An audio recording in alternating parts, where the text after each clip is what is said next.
어이가 없네.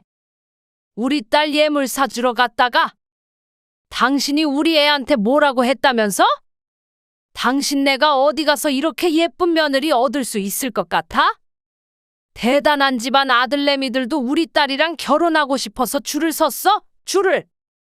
주제도 모르고 어디서 고상한 척이야? 저기요.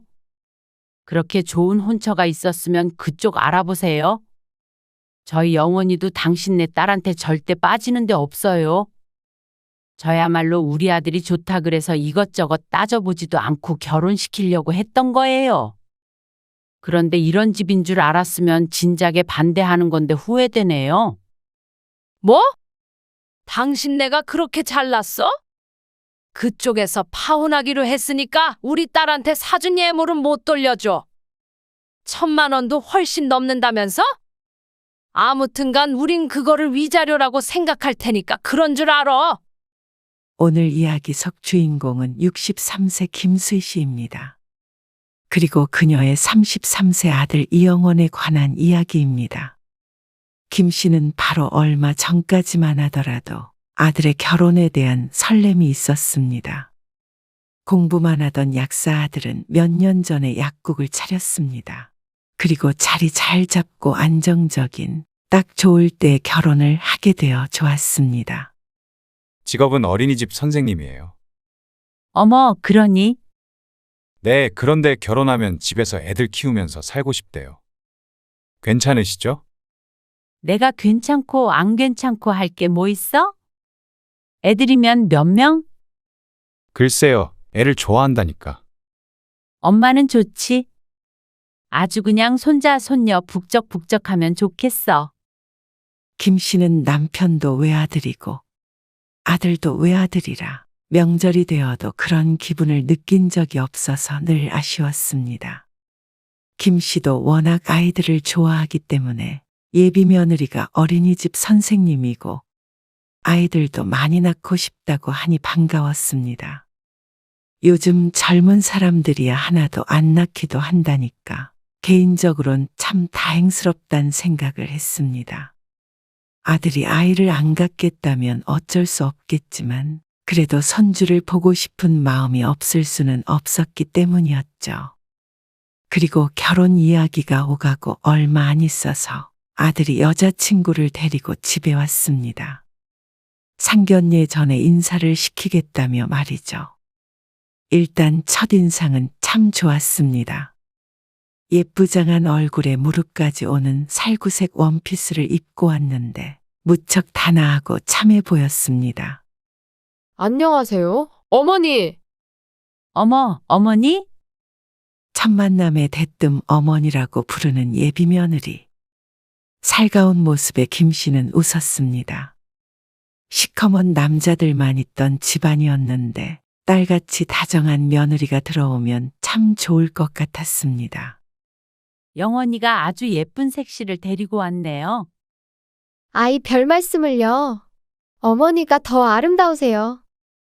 외모만 보면 아주 얌전하고 참하지만 당돌한 면도 있는 것 같고 김 씨의 아들이 연애 1년 만에 결혼을 하겠다고 데리고 온 이유를 알 것 같았습니다. 우리 아들이 지난번에 사돈될 분들이랑 다 같이 여행도 다녀왔다고 하더라고요. 아, 네. 저희 엄마 아빠가 너무 원하셔서. 영원이가 아가씨 부모님 마음에 들었는지 모르겠네요. 워낙 애가 무뚝뚝해서. 아니에요. 저희 부모님이 정말 좋아하세요. 벌써부터 오빠한테 사위라고 불러요.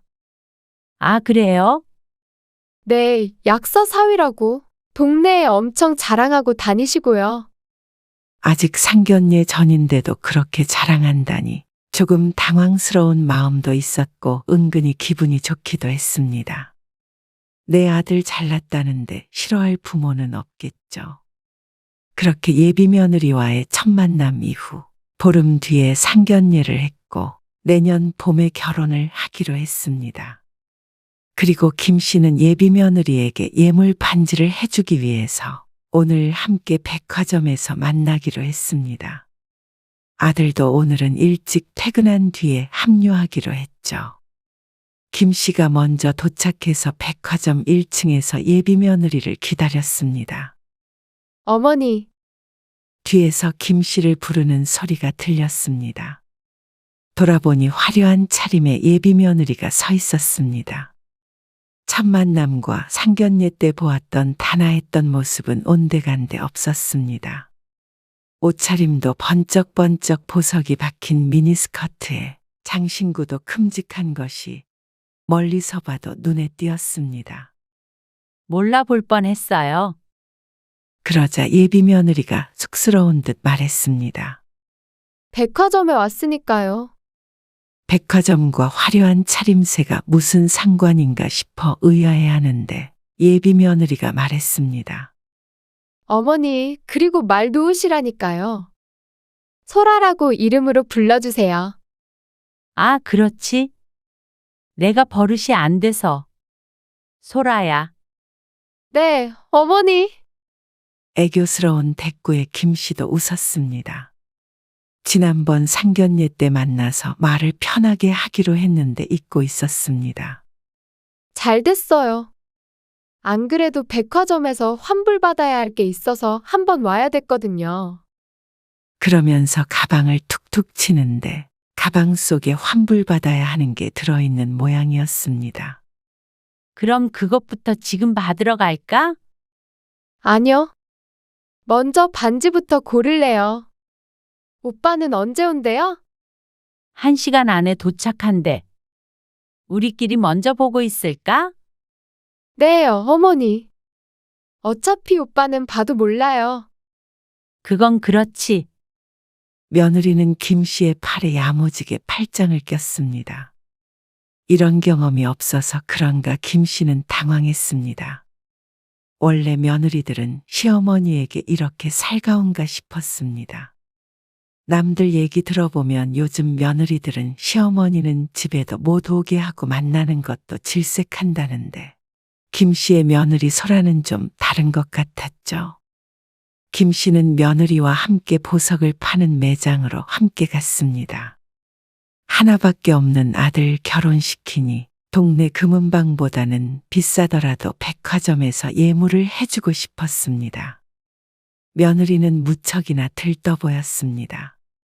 이거 너무 예쁘지 않아요? 그러네. 예쁘다. 잘 어울릴 것 같아? 어머머, 이것도 진짜 예뻐요. 뭘 골라야 할지 모르겠네. 반지와 목걸이, 귀걸이 세트를 보는데 김 씨가 보아도 우아하고 아름다운 것들이 많았습니다.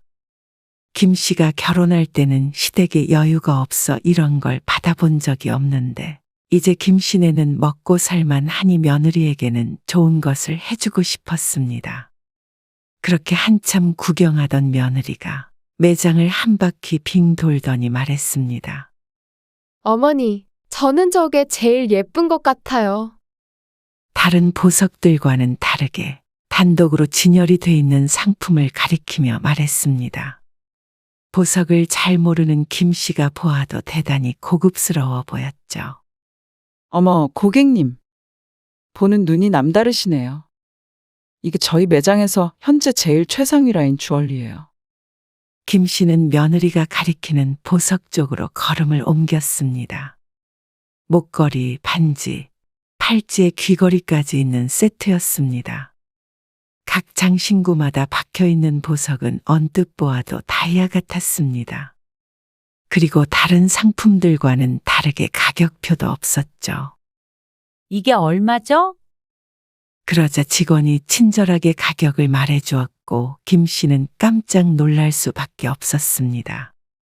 다른 상품들은 김 씨도 어느 정도 예상했던 금액이었지만 며느리가 고른 이 보석 세트는 그런 것들의 가격의 거의 두세 배가 넘는 금액이었습니다. 일반적으로 금은방에서 사는 예물과 비교하자면 천지 차이였습니다. 김 씨는 당황스러운 마음을 숨기고 고민했습니다. 이걸 사준다고 기둥뿌리가 뽑히진 않겠지만 그래도 쉽게 지출할 수 없는 예상치 못한 큰 금액이었습니다. 남편도 며느리 원하는 거면 뭐든 사주라고 했지만 금액을 들었다면 그런 말은 쉽게 꺼내지 못할 듯 했습니다. 솔직한 심정으로는 이 정도까지 비싼 것이 필요할까 싶었습니다. 물론 좋은 걸 사준다고 백화점에 데리고 온 건 김 씨 본인이었지만 이 정도 금액이라면 좋은 걸 넘어서서 대단히 사치스러운 정도였습니다. 디자인도 무척이나 화려해서 평소에는 하고 다니기 부담스러워 보이기도 했고 말이죠. 연예인들이 시상식에나 하고 나와야 할 듯한 장신구들이었습니다. 그리고 장신구에 이 정도를 쓸 거면 차라리 집 살 돈에 보태는 게 여러모로 좋을 것 같았습니다. 하지만 김 씨가 예비 며느리의 표정을 보자 그 말들이 쏙 들어가 버렸습니다. 사진 찍어도 돼요? 그럼요, 고객님. 사진은 왜? 친구들한테 자랑하려고요. 며느리는 벌써부터 결제를 마친 것처럼 신이 나서 방방 뛰었습니다. 정말 너무 영롱하네요. 집에다가 모셔만 놔도 매일 기분이 좋을 것 같아요. 그러니 여기서 어떻게 안 된다고 말할 수 있을까요? 하지만 김 씨도 선뜻 계산해 달라는 말을 내뱉기가 힘들었습니다. 그런데 여기서 과하게 쓰는 것보다는 집이나 뭐 그런 게. 김 씨가 돌려서 말을 해보려고 했지만 며느리는 굉장히 확고했습니다. 이왕에 하는 거 제일 좋은 게 좋죠. 어머니, 집은 나중 문제라는 듯이 말하는 며느리. 그런데 그때 며느리가 갑자기 어디론가 전화를 걸었습니다. 엄마, 나 소라. 응. 어머니랑 골랐어. 진짜 비싸고 이쁜 건데 사진 보내줄까? 우리 어머니 짱이지? 알았어. 지금 바로 보낼게. 워낙 순식간이라 차마 말리지도 못했습니다. 옆에서 직원은 김 씨만 쳐다보고 있었습니다. 어서 카드를 내밀기를 기다리고 있는 듯 했습니다. 반지는 사이즈를 맞춰야 하죠? 김 씨가 말하자 직원이 며느리의 사이즈를 재보겠다고 했습니다. 어머니, 감사해요. 지금 친구들한테도 자랑했는데 난리가 났어요. 며느리는 무척이나 뿌듯한 표정을 하고 있었습니다. 그래서 김 씨도 좋은 게 좋은 거다 생각하기로 했습니다. 집에 모셔만 두어도 좋겠다는데 여기에다가 찬물을 뿌릴 수가 없었습니다. 자세한 상의 없이 무턱대고 마음껏 골라보라고 한 자신의 잘못이었습니다. 영원이한테 안 보여줘도 될까? 당연히 오빠는 제가 좋다고 하면 사라고 할 거예요. 아들도 이렇게 비싼 줄은 모를 게 당연했습니다. 곰 같은 성격이라 다이아는커녕 요즘 금반지가 얼마나 하는지도 전혀 모를 것이었습니다. 결국 김 씨는 며느리가 고른 보석 세트를 결제했습니다. 처음 주는 선물인데 여기에서 쪼잔하다는 소리를 듣기는 싫었고 아들의 체면도 상할 것 같았죠. 그리고 계산을 마치자 그제서야 아들이 주차장에 도착했고 곧 오겠다고 말을 했습니다. 소라야, 너 뭐 환불한다고 그러지 않았어? 아, 네, 화장품인데요. 잘못 산 것 같아서요. 어머, 그래? 그럼 1층으로 가자. 영원이한테도 1층으로 오라고 할게. 김 씨는 며느리와 함께 에스컬레이터를 타고 1층으로 내려갔습니다. 저는 환불받고 있을 테니까 어머니는 영원히 오빠 데리고 와주세요. 김 씨는 지하에서 올라오는 에스컬레이터 앞에 서서 아들을 기다렸습니다. 그러자 잠시 후에 아들이 올라왔습니다. 어머니, 다 고르셨어요? 응, 골랐어. 예쁜 걸로 했어요. 예쁘긴 하지. 김 씨는 대답하면서도 속이 쓰린 듯 했습니다. 그것도 모르고 아들은 잘 됐다며 웃었죠. 소라는 어디 있어요? 화장품 환불한다고 갔어. 김 씨는 아들을 데리고 예비 며느리가 간 매장을 향했습니다. 그런데 이상하게 그곳에 사람들이 몰려 있는 것 같았습니다. 다가갈수록 웅성거림은 커졌고 그 사이에서 익숙한 목소리가 들렸습니다. 내 말이 말 같지 않아요? 이거 바르고 내가 트러블이 생겼다니까? 고객님, 이미 거의 다 쓰셔서요. 다 썼으니까 트러블이 났는지 안 났는지 아는 거죠. 조금 쓰고 어떻게 알아요? 얼굴에 뾰루지인지 뭔지 나서 내가 병원비를 얼마나 썼는데. 그것도 같이 청구할 거예요.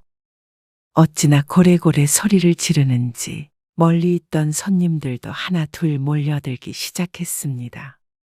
김 씨와 아들은 어안이 벙벙한 채로 그 모습을 바라보았습니다.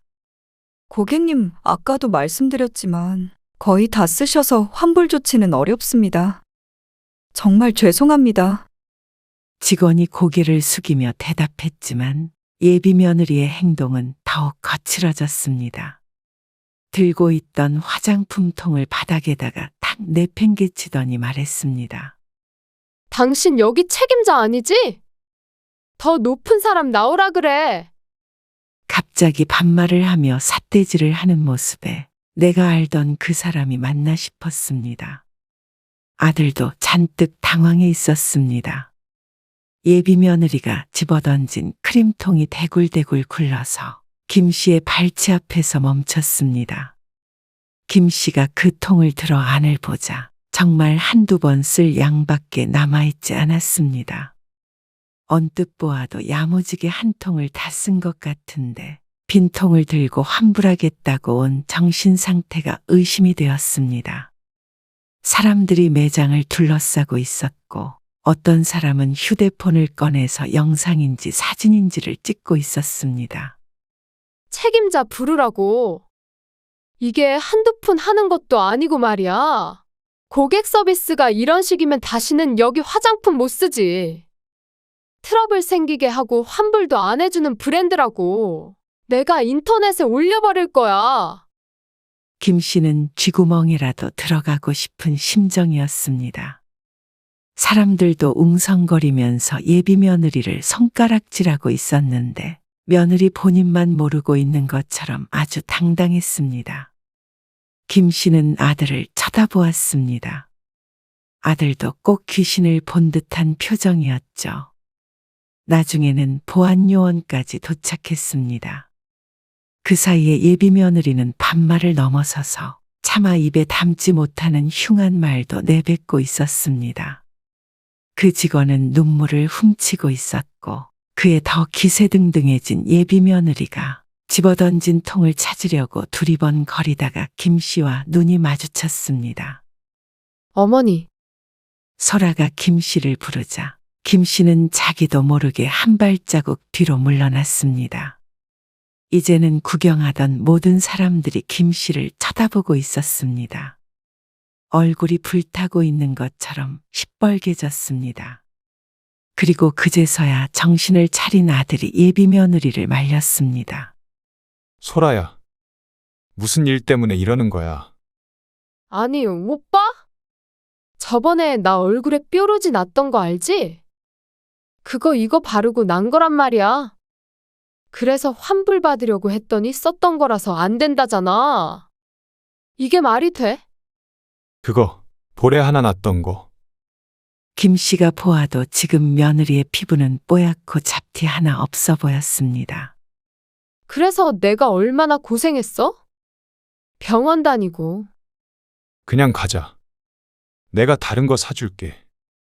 아니, 사는 게 문제가 아니라? 기분이 나쁘잖아. 사람들 다 쳐다본다. 그냥 가자. 아들이 팔을 붙잡았지만 며느리는 아들의 손을 잡아내렸습니다. 오빠는 이 상황에서 내 편을 들어야 되는 거 아니야? 그렇죠, 어머니. 그러면서 다시 한번 김 씨를 쳐다보자 김 씨는 또다시 창피함에 도망치고 싶었습니다. 당신 이름 뭐야? 김미연?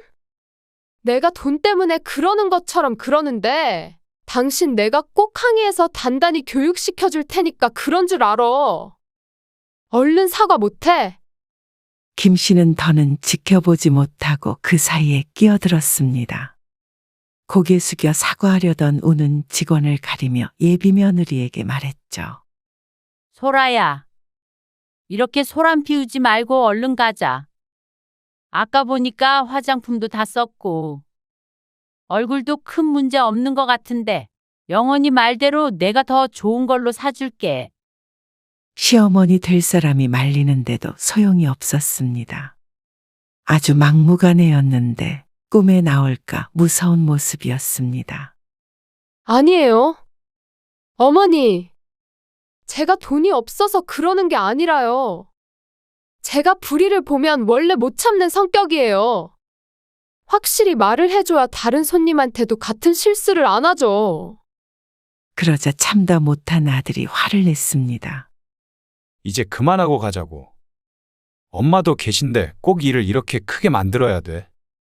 화장품 때문이 아니더라도 얼굴에 뭐는 날 수도 있는 거 아니야? 그 화장품 한 통을 다 쓰는 동안 왜 안 왔어? 오빠, 지금 나한테 화낸 거야? 김 씨가 서둘러 둘을 말렸습니다. 이제는 흡사 동물원의 원숭이가 된 기분이었습니다. 이러다가는 내일 신문에 나란히 셋이 실릴 듯 했죠. 제발 그냥 가자. 소라야, 내가 이렇게 부탁해. 김 씨는 겨우 예비 며느리를 뜯어 말렸습니다. 죄송합니다. 저희가 데리고 갈게요. 그러자 소라를 끌어내려던 보안 요원도 돌아갔습니다. 그리고 울고 있는 직원에게는 다시 한번 김 씨가 사과를 했습니다. 너무 죄송합니다. 아니에요. 직원은 한시라도 빨리 김 씨네가 자리를 떴으면 하는 눈치였습니다. 그러자 예비 며느리가 무척이나 못마땅해 했습니다. 하지만 이렇게 사과만 하고 돌아갈 수 있다면 다행인 상황인데 그걸 모르고 투덜댔습니다. 어머니, 이런 데서 얕보이면 안 돼요. 좋은 날이라서 참는데 요즘에 손님한테 갑질하는 직원들이 얼마나 많은데요. 그러자 김 씨는 며느리의 옷차림이 이해가 갔습니다. 누가 누구에게 갑질을 했다는 건지 몰랐습니다. 며느리는 한참을 훈계하듯이 말했습니다. 방금의 상황을 자신의 장점으로 생각하는 듯해서 무섭기까지 했습니다. 부당한 건 못 참고 손해보지 않는 성격이라며 포장을 했지만 김 씨가 보기엔 그저 과시욕이 큰 쌈닭인 듯 했습니다. 김 씨도 말을 잃어 대답하지 않았고 아들도 화가 났는지 표정이 무척이나 굳어 있었습니다. 아, 배고프다. 오빠, 우리 맛있는 거 먹자. 오늘 어머니가 진짜 예쁜 목걸이 사주셨는데 괜히 기분 망쳤다. 그치? 기분 전환 좀 해야겠어. 그쵸, 어머니? 다시 한번 김 씨의 팔에 팔짱을 끼며 말하는데 김 씨는 소름이 돋는 것 같았습니다. 백화점을 빠져나오는데 자신들을 알아본 사람들 몇몇이 손가락질을 했습니다. 김 씨는 빠른 걸음으로 주차장으로 향했습니다. 한참을 김 씨도 아들도 말이 없으니 소라도 그제서야 분위기를 눈치챈 듯 했습니다. 설마 오빠랑 어머니도 제가 잘못됐다고 생각하시는 거예요? 원래 이러면 환불 다 해줘요. 여기가 이상한 거예요. 저는 제 정당한 권리를 찾으려고 한 거고요. 김 씨는 상식적으로 이해가 되지 않았습니다. 설령 소라의 말대로 화장품에 문제가 있었더라도 이런 식으로 처리하는 건 정말 교양없고 무식해 보였습니다. 그것도 문제가 있을 때 말이죠. 누가 봐도 강짜를 부리는, 아니 폐악을 부린 것 같은데 본인은 그게 아무렇지도 않은 듯 보였습니다. 말하는 것을 들어보면 한두 번 해본 솜씨도 아니었습니다. 김 씨와 아들이 말리지 않았다면 그 자리에서 머리채라도 잡을 듯한 폼새였습니다. 이런 사람이 어떻게 어린이집에서 아이들을 돌볼지 의심스러웠습니다. 그리고 이런 성격으로 김 씨의 손주들을 훈육한다고 생각하면 생각하고 싶지도 않았습니다. 모골이 성연해졌습니다. 아까 그 직원이 서 있던 자리에 김 씨의 아들이 서 있는다고 상상하면 끔찍했습니다. 결혼해서도 자신의 아들에게 그렇게 할까 무서웠습니다. 아들이 참지 못하고 말했습니다. 그만해. 창피하지도 않아. 화장품 다 쓰면 새로 사면 되지. 왜 이렇게까지 해?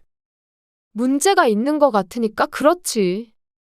그러면 왜 그걸 다 썼는데? 그건 예비 며느리는 말문이 막힌 듯 했습니다. 김 씨가 보아도 깨끗하게 쓴 화장품이었습니다. 그만해라. 오늘은 여기서 헤어지는 게 좋겠어. 영원히 너는 소라 데려다 주고 와. 나는 집에 먼저 갈게. 둘이 싸우는 꼴도 보기 싫었습니다.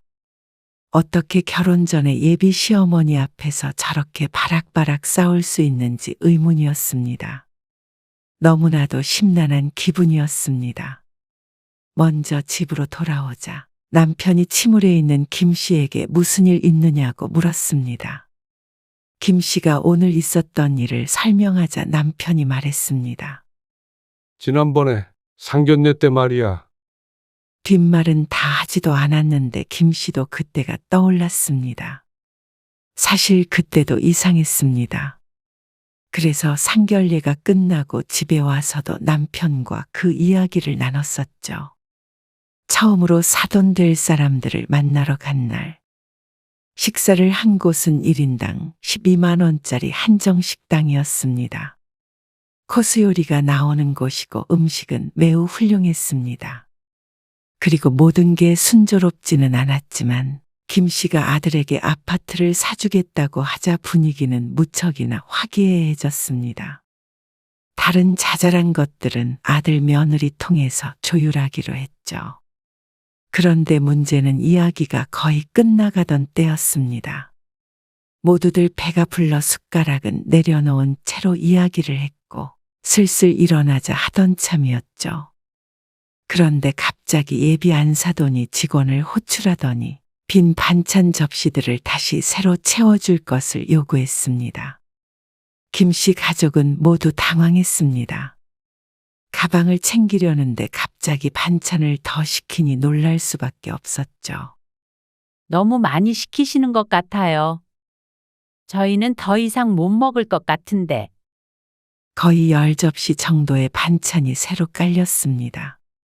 더 하실 말씀이. 그러자 예비 안사돈이 웃으며 말했습니다. 아이고, 저희도 배불러서 더는 못 먹어요. 그래도 이렇게 비싼 데 왔으면 이렇게 해야 손해를 덜 보는 거예요. 무슨 말인지 순간 이해를 못하자 덧붙여 말했습니다. 안 먹더라도 뽕을 뽑아야죠. 어차피 이건 공짜잖아요. 그러더니 샐러드에 들어있는 사과 하나만 콕 집어먹고는 다시 젓가락을 놨습니다. 이제 일어나죠. 그러더니 짐을 챙기기 시작했습니다. 그거 하나 먹으려고 모든 반찬을 다 새로 주문한 것인지 황당했습니다. 아무리 메인 요리가 아니라 추가 요금은 내지 않는다지만 상식적인 행동은 절대 아니었죠. 그리고 며느리와 바깥사돈의 표정을 보니 아무렇지도 않아 보이는 게 원래 종종 있는 일인 듯 했습니다. 김 씨는 속으로는 뜨악했지만 그거 하나만 보고 뭔가를 판단하기엔 만남이 너무 짧았습니다.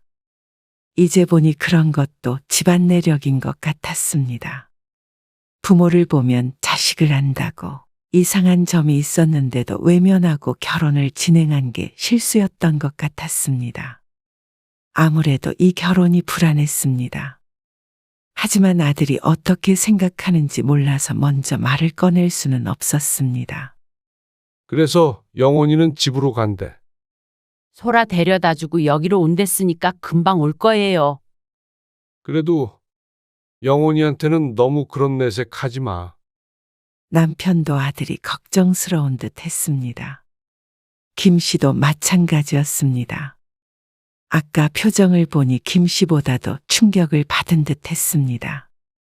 조금 지나자 아들이 집으로 들어왔습니다. 표정이 침울한 것을 넘어서서 비통해 보이기까지 했습니다. 나라라도 잃은 표정이었죠. 딱 봐도 크게 싸운 것 같았습니다.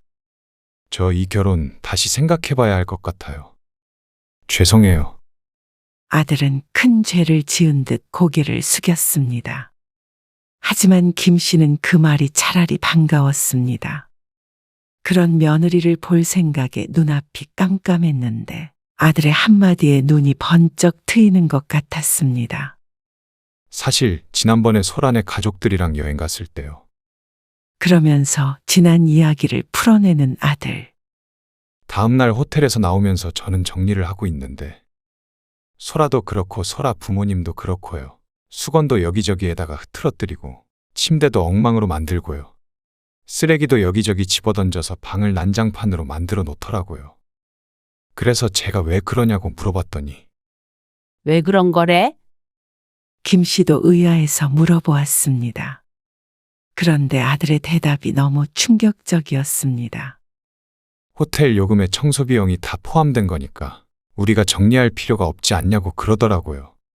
근데 우리가 청소할 필요가 없는 거랑 그래서 일부러 어지럽히는 거랑은 다른 거잖아요.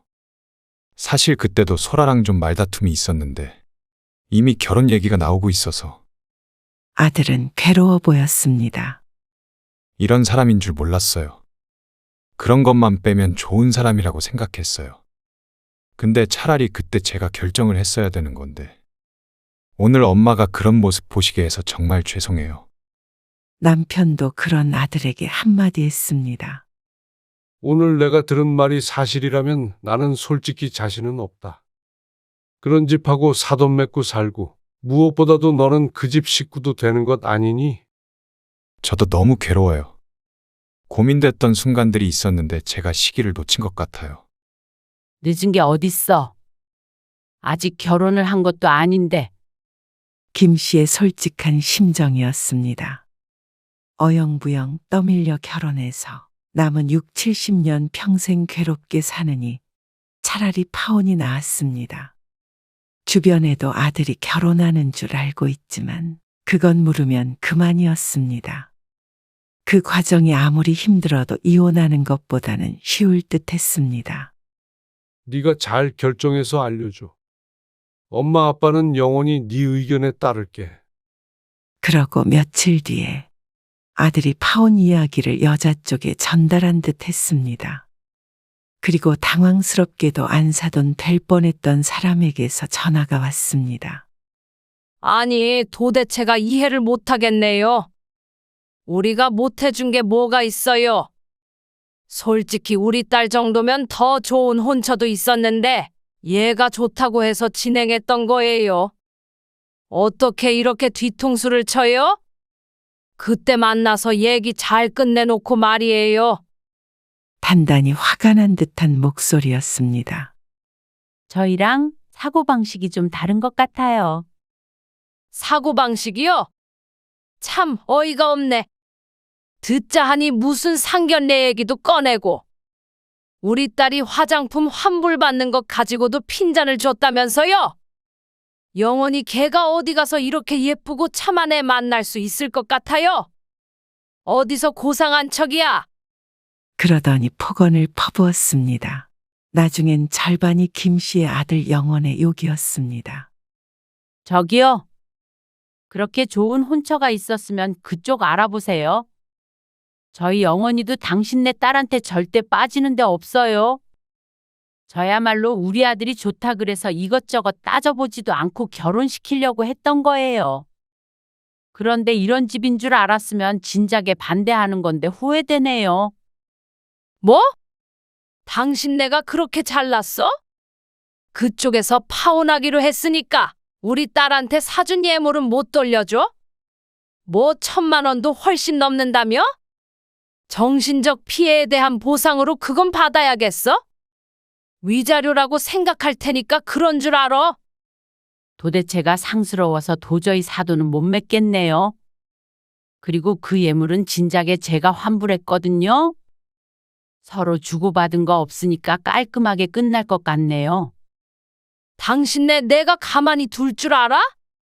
나 아는 사람 조카가 변호사야.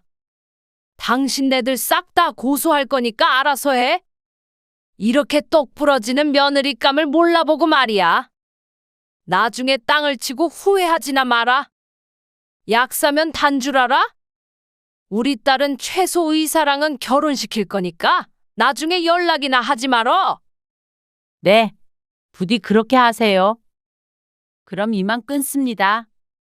전화기 너머로 상스런 욕이 들려왔지만 김 씨는 미련 없이 끊어버렸습니다. 귀가 썩는 듯 했습니다. 그리고 속으로 조상님께 감사 인사를 올렸습니다. 이런 집안과 엮이지 않게 해주셔서 정말로 감사합니다. 허공에다가 대고 고개 숙여 인사까지 했습니다. 정말 10년 감수했습니다. 며느리 좋은 예물 맞춰준다고 백화점에 가지 않았다면 하마터면 저 집안의 아들을 밀어넣을 뻔했습니다. 김 씨는 가슴을 쓸어내렸습니다. 아들은 아직 젊고 창창하기에 결혼 걱정은 하지 않았습니다. 부디 다음번엔 좀 더 오래 연애하고 가족들도 여러 번 만나보고 좀 더 신중하게 결혼 결정을 하길 바랄 뿐이었습니다. 그리고 보아하니 저 집안은 어딜 가도 환영받지는 못할 듯 했습니다.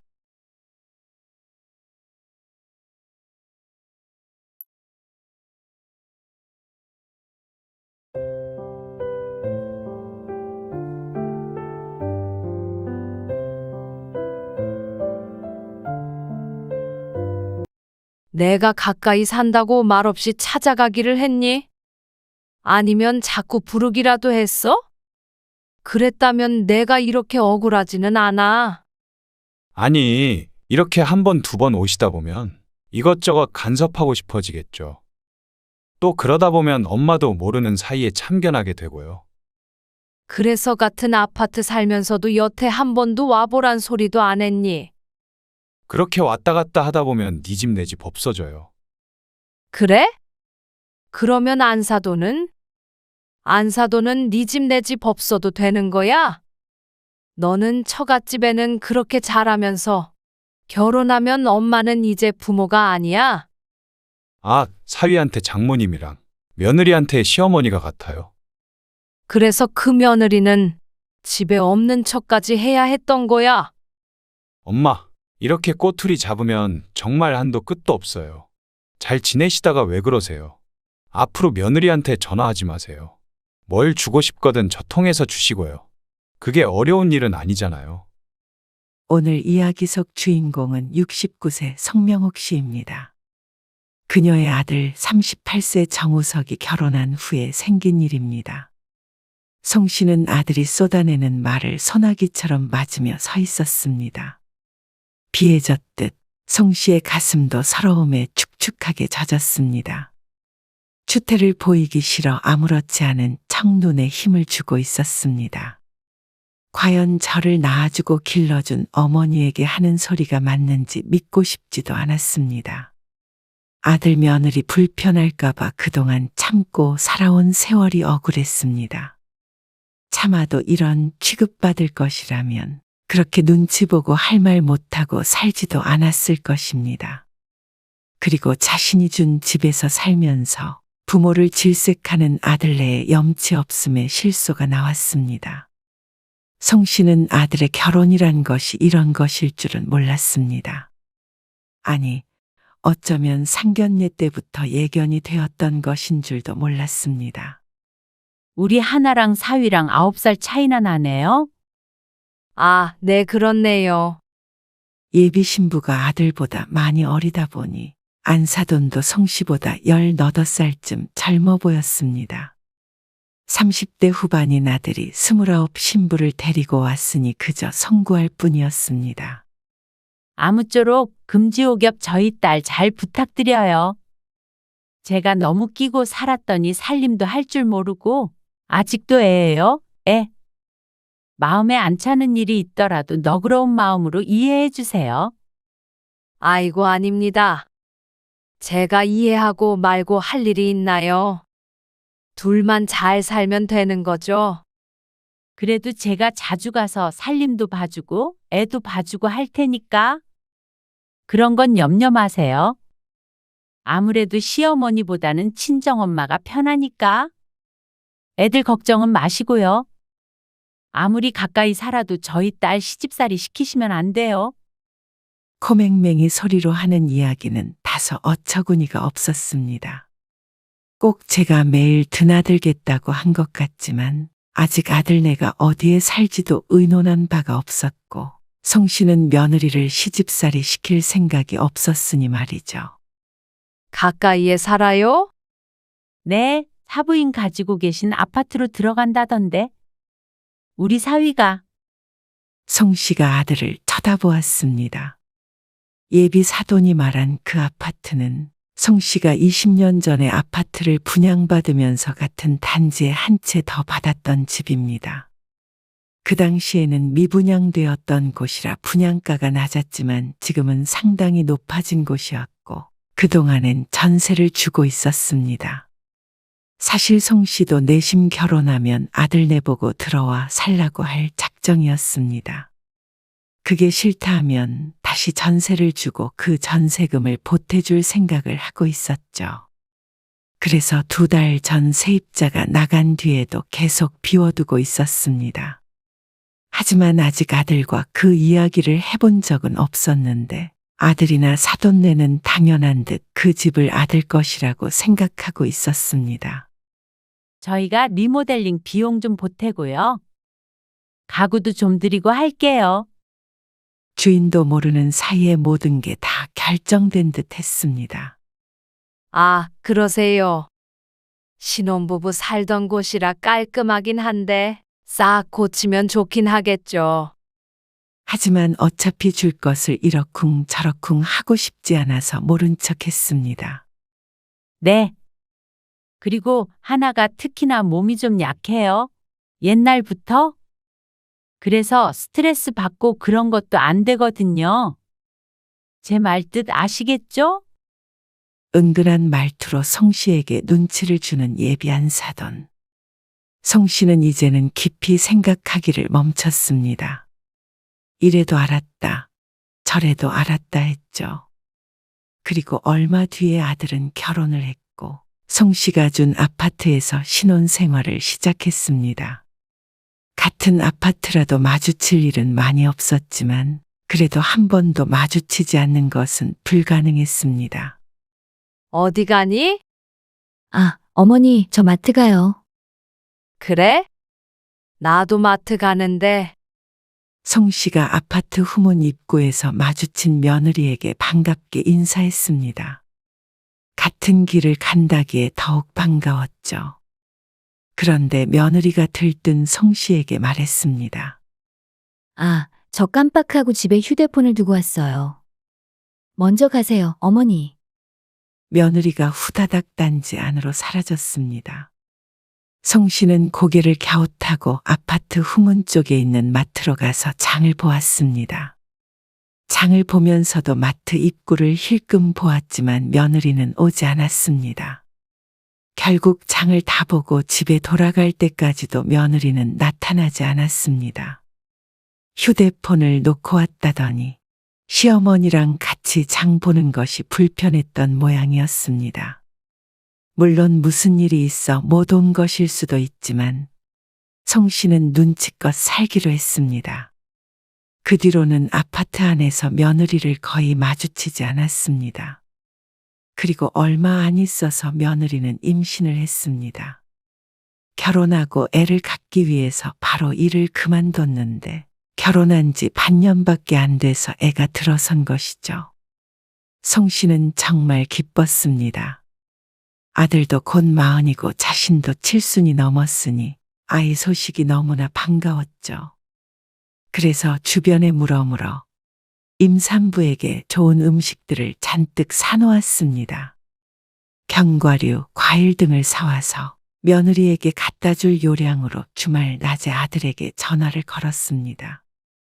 우서가, 너희 오늘 집에 있니? 왜요? 아, 임산부한테 좋은 음식들이 있다고 해서 내가 좀 사왔는데 너희 집에 있으면 갖다 주려고. 지금 장모님이랑 장인어른 와 계세요. 축하 파티 하고 있어요. 아, 그러니 송 씨는 내심 아들이 어머니도 오시라고 하길 바랐습니다. 하지만 바람일 뿐이었죠. 네. 그래서 다음에 주세요. 아니, 시간 될 때 제가 한번 갈게요. 그래. 알았다. 송 씨는 전화를 끊고 식탁을 쳐다보았습니다. 가져가려고 곱게 포장해둔 과일과 음식들이 외로이 놓여 있었습니다. 들어보면 안사도는 수시로 아들네에 있는 듯 했습니다. 송 씨도 내색은 안 했지만 자신도 아들네 집에 그렇게 편하게 드나들 수 있었으면 했습니다. 하지만 영 초대를 해주지 않으니 어쩔 수가 없었죠. 며칠 뒤에 송 씨는 며느리에게 전화를 걸었습니다. 평일 낮이기 때문에 아들은 회사에 있을 시간이었습니다. 하나야, 혹시 오늘 시간 좀 되니? 너 편한 시간에 뭐 좀 줄 게 있어서. 아, 네, 집에 있어요. 그래? 그럼 언제 갖다 줄까? 제가 조금 있다가 다시 전화 드릴게요. 그럼. 그렇게 전화를 끊었는데 잠시 뒤에 아들에게서 전화가 왔습니다. 웬일이니? 안 그래도 아까 하나랑 통화했어. 그때 말했던 것들 오늘 갖다 주려고. 마침 하나도 집에 있다길래. 아, 들었어요. 할 말 있으시면 저한테 전화를 하시죠. 아, 그래. 너 회사에 있을 것 같아서 그랬지. 그리고 그건 제가 이따가 퇴근할 때 들려서 가져갈게요. 왜? 5분만 걸으면 너희 집인데. 하나 집에 있다고 하던데. 그게 아니라 임신 초기라서 하나가 요즘에 좀 예민해요. 괜히 들락날락하면 스트레스 받아요. 들어가서 눌러 앉아 있을까봐 그러니. 아들이 방어적으로 이야기하자 송 씨도 기분이 이상했습니다. 가서 차라도 얻어먹는다는 것도 아니고 줄 것만 전해준다는데 그것도 마다하는 아들네가 조금은 야속한 마음도 들었습니다. 그럼 차라리 그 문 앞에다가 두시겠어요? 며느리한테 전화도 하지 말라 그러고 집에 있는데 오지도 말라 그러고 그저 그런 친척에게라도 아니 이웃에게도 그렇게는 안 할 듯했습니다. 송 씨는 빈정 상한 마음을 숨기며 대답했습니다. 뭐하러 그렇게까지 해. 하나한테 신경 쓰지 말고 푹 쉬라고 해.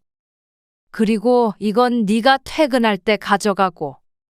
네, 그럼 그렇게 해요. 그러고는 전화를 끊었는데 어쩐지 송 씨는 주면서도 초라한 기분이 들었습니다. 그 뒤로는 선뜻 뭘 주겠다. 집에 있니? 이런 말은 하지 않게 됐습니다. 요즘엔 다 그래. 그냥 신경 다 끄고 사는 게 맘 편해. 진작에 아들 결혼시키고 시어머니가 된 친한 이웃도 그렇게 얘기했습니다. 요즘 시어머니는 어떻게 해야 하는지 조언을 해주었습니다. 그냥 눈 닦고 귀 닦고 입 닦고 애 낳으면 용돈이나 좀 주고 말아. 좋은 걸 못 보니까.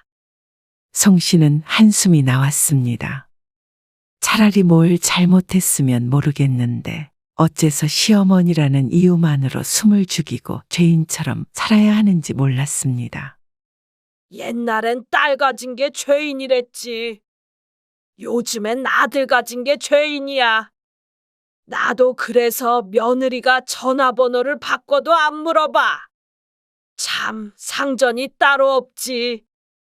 그래도 애기 가졌으니까 좀 챙겨주고 싶어서 그렇지.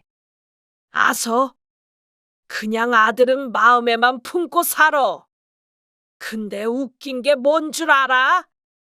그런 며느리들이 꼭 아들 낳아서 시어머니 된다 이거야. 같은 처지의 이웃도 말은 그렇게 하지만 속은 좋지 않아 보였습니다. 어떻게 요즘 시어머니들은 다 이런지. 그리고 역시나였습니다. 며느리 임신 초기 땐 촉이라고 사돈이 늘 와 있었고 중기 땐 입덧 때문에 음식해준다고 만삭 땐 몸 움직이면 안 된다고 사돈이 있었습니다. 그리고 출산하고 나서도 몸조리해준다고 안사돈이 왔죠. 그러니 가끔 전화하면 장모님이 와 계시다며 다음에 하면서 송 씨를 초대한 적은 없었습니다. 어째서 같은 아파트에 사는데도 서울과 제주도에 사는 것 같은 느낌이 들었습니다. 그리고 이웃의 예언처럼 송 씨의 며느리는 아들을 낳았습니다. 출산하고서 100일이 지났을 때는 아들과 며느리가 아이를 데리고 한 번 송 씨네 집에 온 적이 있었고 그 뒤로는 서로 왕래는 없었습니다.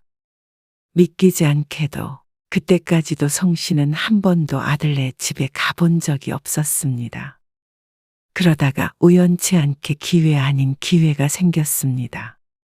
엄마, 지금 저희 집에 좀 가주실 수 있으세요? 너희 집에?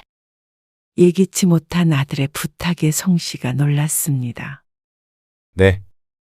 하나가 전몸살인가 뭐 그런 게 생겨서 지금 병원에 좀 가봐야 된다는데 아기를 좀 봐줘야 할 것 같아서요. 장모님이 지금 당장 오시지 못하신대서요. 아들은 회사에 있고 사돈도 오지 못하니 남은 건 송 씨뿐이었습니다. 아이고, 알았어. 지금 가면 돼? 네, 하나가 열이 많이 나나 봐요. 어쩌냐, 지금 바로 갈게. 끊어봐라. 송 씨는 서둘러서 아들네 집으로 향했습니다. 초인종을 누르자 며느리가 나왔습니다. 얼마나 아팠으면 자신을 다 불렀을까 생각했는데 며느리의 얼굴 색이 시커맸습니다. 아이고, 괜찮니? 네, 얼른 다녀올게요. 못 사면 기저귀만 갈아주시면 돼요. 알았으니까 걱정 말고 얼른 갔다 와. 송 씨는 처음으로 아들의 집에 발을 들였습니다. 그렇게 손자를 봐주고 1시간이나 2시간이나 흘렀을까. 며느리가 금방 돌아왔습니다. 벌써 왔어? 네, 약만 처방받으면 돼서요. 얼른 약 먹어. 약국에서 먹고 왔어요. 이제 보니 안색이 나쁘지 않아 보였습니다. 다만 얼마나 급하게 다녀왔는지 서두른 기색이 역력했습니다. 아기를 두고 간 게 불안했는지 아니면 주인 없는 집에 와 있는 시어머니가 불안했는지 모르겠지만 어쨌든 송 씨가 이제 할 일은 없었습니다. 아들이 퇴근할 때도 다 돼가는데 조금 기다리면 아들도 보고 갈 수 있을 듯 했습니다.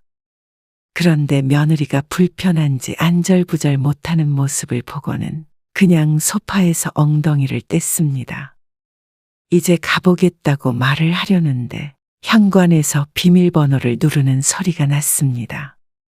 아들이 왔나 싶어서 고개를 내밀어 보니 안사돈이 들어오고 있었습니다. 안녕하세요. 안녕하세요. 우리 애가 아프다길래 제가 급하게 왔어요. 모임하던 중이었는데, 아이고 택시 타고 왔네요. 하나야, 너 괜찮니? 약 먹고 이제 괜찮아졌어. 열도 내렸고. 다행이다. 감사해요. 고생하셨네요. 송 씨를 향해서 감사의 인사를 하는 안사돈.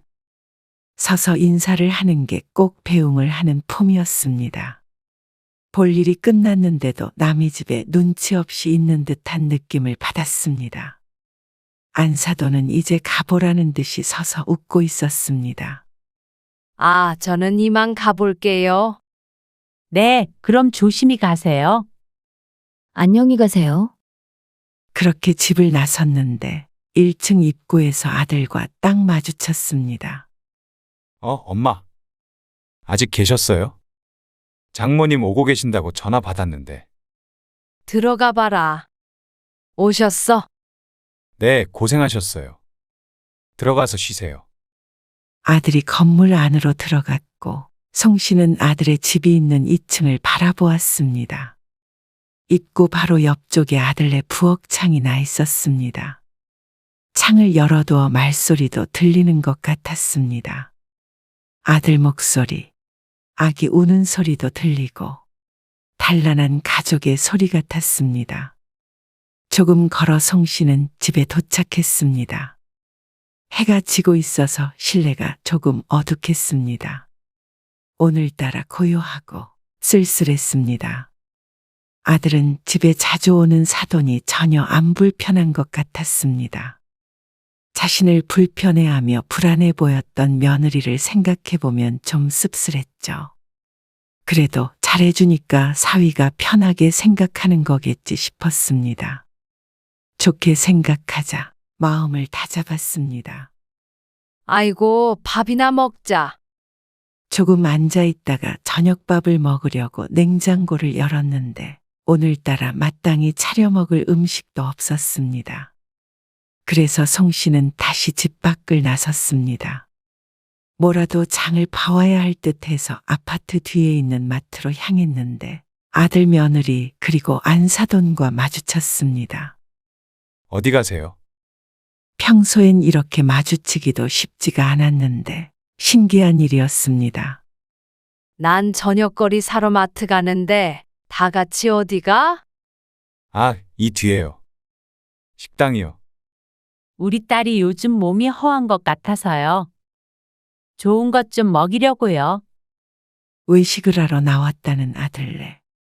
그러고는 송 씨에게는 저녁을 먹었냐고 한 번 묻지도 않고 인사를 하며 가버렸습니다. 송 씨는 아들의 뒷모습을 오래도록 지켜보았습니다. 다른 사람은 남이라지만 아들은 송 씨가 평생 키운 내 자식이었습니다. 그래서 아들의 뒷모습이 더 아프게 송 씨를 찔렀습니다. 혼자서 장 봐서 집에서 밥을 차려 먹으며 생각했습니다. 아들을 장가 보낸다는 것이 이런 것인가 싶었습니다. 옛날 사람들처럼 아들 며느리 손자 데리고 다 같이 사는 것까지는 생각도 안 했습니다. 하지만 가까이 사는 만큼 서러워가며 오손도손 더불어 살 수 있을 줄 알았는데 오히려 남보다도 못한 사이가 되었습니다. 혼자서 밥을 먹으면서 왜인지 모르게 울컥하는 기분이 들었습니다. 아들이 결혼하기 전에도 혼자서 밥을 먹었지만 오늘은 남다른 기분이었죠. 밥알이 얼마나 까끌한지 삼키기가 힘들어 먹다 말고 치워버렸습니다. 나 이번에 흑염소집도 살려고 하는데 안 필요해? 하는 김에 같이 내리면 좋잖아. 난 귀찮아서 그런 거 안 먹어. 그래도 먹은 거랑 안 먹은 거랑 확 달라. 여자한테 진짜 좋대잖아. 건강 챙겨야지. 그런데 송 씨는 그 순간 며느리가 떠올랐습니다. 몸이 약해 고생이라던 며느리.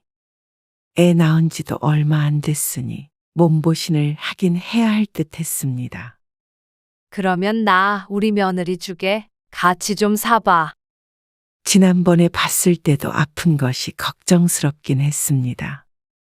그래서 송 씨는 흑염소 즙을 받아다가 며느리에게 주기로 했습니다. 돈은 꽤 들었지만 이거 먹고 며느리가 건강해졌으면 했습니다. 그리고 얼마 뒤에 아들에게 전화했더니 받지 않아서 송 씨는 며느리에게 전화를 걸었습니다. 하나야, 너 주려고 흑염소즙을 샀는데 이것 좀 주고 싶은데. 흑염소요? 그래, 이게 여자들한테 정말 좋대. 그래서 애 낳은 사람도 많이 먹는다더라. 그냥 한약 마시니까 좀 먹어봐. 안 해. 근데 저 지금 집이 아닌데. 내가 너희 집 앞에 두고 갈게. 이따가 집에 도착하면 냉장고에 넣어두고 하나씩 데워 먹어. 네, 알겠어요. 송 씨는 흑염소즙을 챙겨서 아들 집으로 향했습니다. 그리고 문 앞에 두고 돌아 나왔습니다. 근데 몇 걸음 걷다가 무심코 옆을 돌아보았을 때 송 씨는 며느리와 눈이 마주쳤습니다. 2층 부엌창을 통해서 바깥을 빼꼼히 쳐다보고 있는 며느리. 송 씨와 눈이 마주치자 며느리는 화들짝 놀라더니 시야에서 사라졌습니다. 송 씨도 며느리 못지않게 당황스러웠습니다. 별 생각 없이 보았는데 며느리가 있을 것이라고도 상상을 못했고 그것도 자신이 가는 것을 보고 있을 것이라고는 꿈에도 생각하지 못했습니다. 이게 무슨 코미디 같은 일인지 당황스럽다 못해서 어안이 벙벙했습니다. 5분쯤 창을 보며 서 있었지만 며느리는 다시 얼굴을 내밀지도 내려오지도 않았습니다. 무슨 이런 일이 다 있나 싶었습니다. 아무리 시어머니가 싫다고 하지만 집에 있으면서도 없는 척하고 시모가 갔나 안 갔나 염탐하는 것이 제대로 된 성인이 할 짓인가 싶었습니다. 송 씨는 애써 화를 삭혔습니다. 그리고는 집으로 돌아와서 진정하려고 노력하고 있었습니다. 그때 아들에게서 전화가 왔습니다. 엄마, 전화하셨던데. 말끝을 느리는 것을 보니 며느리에게 연락을 받은 듯 했습니다. 지금 너희 집 다녀오는 길이야. 네, 이따가 엄마 집으로 갈게요. 퇴근하고요. 송 씨는 일단 전화를 끊었습니다. 송 씨도 생각을 정리할 시간이 필요했고 전화로 할 이야기도 아닌 듯 했습니다. 1시간쯤 지나자 아들이 송 씨네 집으로 왔습니다. 아들과도 오랜만에 이렇게 마주보고 있는 듯한 기분이었습니다. 하나는 집에 없다더니 숨어서 보고 있더라. 정말 너무한 거 아니니? 서로 반가운 인사 대신에 본론을 이야기했습니다. 그럴 기분도 아니었고 의미도 없었습니다. 아, 숨어 있던 게 아니라 갑자기 오신다고 그러니까 그랬겠죠. 내가 쳐들어가겠다는 것도 아니고 지금이 곤란하면 나중에 달라 그러고 아니면 네가 가지고 가도 되는 거고 말을 하면 되잖아. 좋은 마음으로 가져갔는데 내가 이런 꼴까지 보면서 살아야 하는 거니? 도대체 내가 언제 너희 괴롭힌 적이라도 있어? 송 씨도 흥분하지 않을 수 없었습니다. 기가 막혔습니다. 아들이 결혼하고 한참이 지났는데도 그 집에는 딱 한 번 가봤고 아들 며느리가 송 씨네 집에 온 것도 2번이나 3번이나 될까 말까였습니다. 그런데도 뭐가 그렇게 싫고 불편한지 전염병에 걸린 사람 취급하는 아들 며느리에게 송 씨도 이제 진절머리가 났습니다. 그런데 그런 송 씨의 반응에 아들도 짜증이 나는 듯 했습니다. 그러게, 집에 없다는데 왜 굳이 가셔서 그러세요? 지난번에는 문 앞에 두고 오라고 그러더니 그냥 뭐 줄 거 있으시면 저 통해서 주시면 되잖아요. 전화도 저한테 하시라니까. 네가 전화를 안 받았잖아. 그러면 가지를 마셨어야죠. 정말 서러웠습니다. 아들 집이 그렇게까지 못 갈 곳인가 싶었습니다. 문을 따고 들어간다는 것도 아닌데 이렇게까지 아들에게 한 소리를 들을 일인가 억울했습니다. 지난번에도 달라고 하지도 않은 거 챙겨주신다고 자꾸 집에 있냐고 그러시고 이러면 며느리가 시어머니랑 가까이에 살고 싶겠어요? 하지만 송 씨도 할 말이 많았습니다. 내가 가까이 산다고 말없이 찾아가기를 했니? 아니면 자꾸 부르기라도 했어? 너희 이사 오고 우리가 얼마나 봤다고 그래? 자주 만났으면 내가 이렇게 억울하지는 않아. 아니, 이렇게 1번, 2번 오시다 보면 엄마도 이것저것 간섭하고 싶어지겠죠. 또 그러다 보면 엄마도 모르는 사이에 참견하게 되고요. 하나는 눈치 보여서 말도 제대로 못할 텐데. 그러면 저만 중간에서 죽어나겠죠. 왜 있지도 않은 일 가지고 지레 걱정하는지 몰랐습니다. 그래서 여태 한 번도 와보란 소리도 안 했니? 같은 아파트에 살수록 멀리 지내야 해요. 왔다 갔다 하다 보면 네 집 내 집 없어져요. 그래? 그러면 안사도는? 안사도는 네 집 내 집 없어도 되는 거야? 그러자 아들이 잠시 말을 멈췄습니다. 못해도 매주 말이면 방문하는 것을 알고 있었고 비밀번호를 직접 치고 들어올 정도로 스스럼 없는 관계였습니다. 부럽다고 생각했던 것도 옛날 일이었습니다. 애저녁에 그런 사이는 포기했지만 그래도 이런 식으로 취급하는 것은 다른 문제였습니다.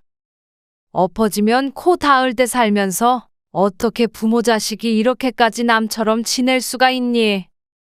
엄마, 저는 제 가정 평화롭게 지키고 싶거든요.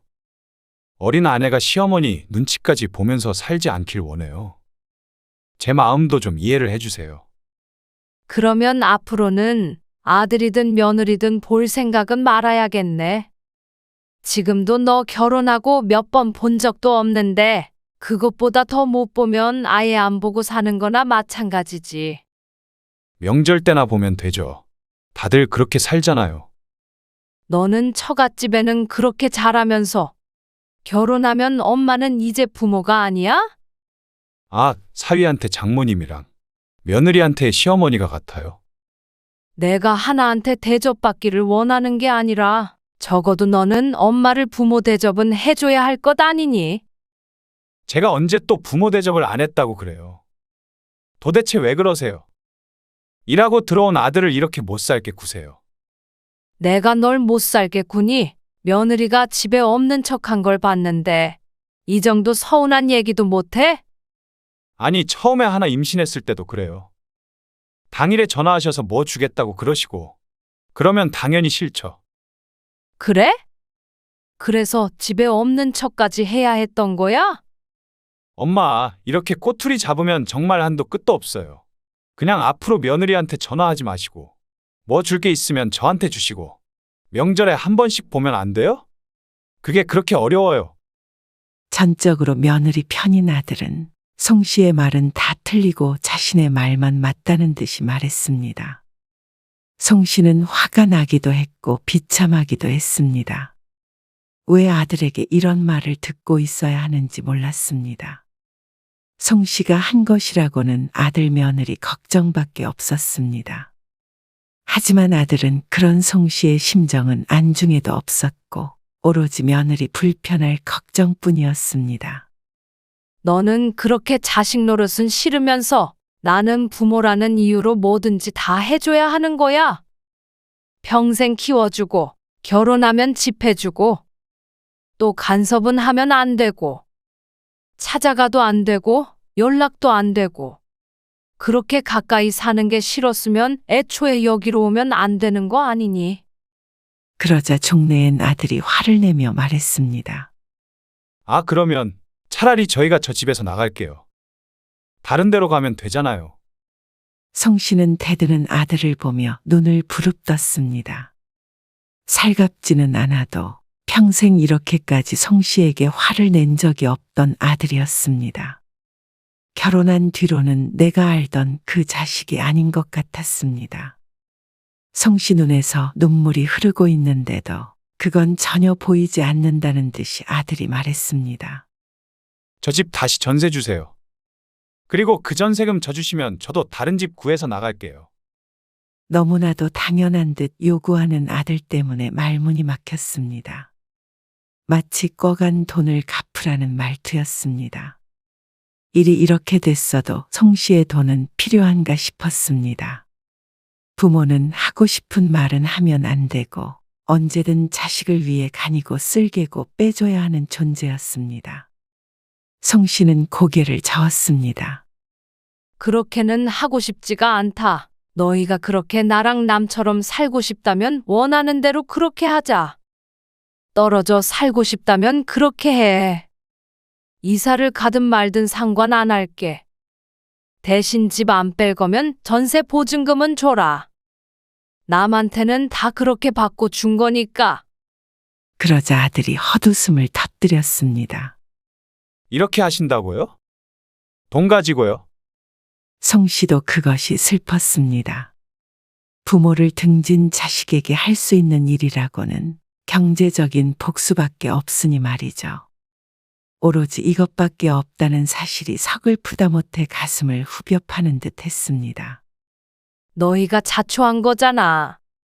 송 씨도 더 이상 아들 며느리 눈치 보며 살고 싶지 않았습니다. 퍼주기만 하는 사랑에도 이제는 지쳤습니다. 너도 하나가 그렇게 걱정되고 사돈이 그렇게 좋으면 그 집에 들어가서 살아 차라리.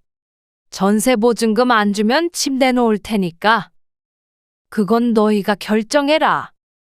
아들은 기가 막힌 듯 화를 내다가 문이 부서져라 쾅 닫으며 나가버렸습니다. 송 씨는 아들에게 그렇게 퍼부었으면서도 자리에 털썩 주저앉았습니다. 이렇게 아들에게 상처 줄 것이 아니라 그저 모르는 사람처럼 아들 며느리 잘 살길 바랬어야 했는지, 그게 진정한 부모였는지 송 씨도 몰랐습니다. 하지만 어차피 자식에게 부모 대접 받지 못할 것이라면 멀리 안 보고 사는 게 나을 수도 있을 것 같았습니다. 같은 아파트에서 마주치고 어색한 인사를 나누고 앞으로도 그렇게 살 자신은 없었습니다. 다음 날 아들은 나가겠으니 전세보증금을 달라는 말을 했습니다.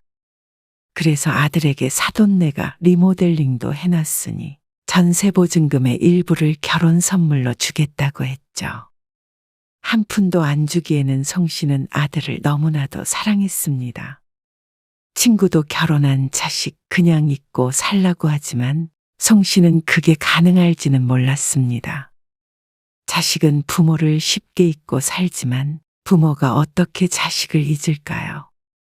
그렇지만 언젠가는 아들 며느리도 알게 될 것이었습니다.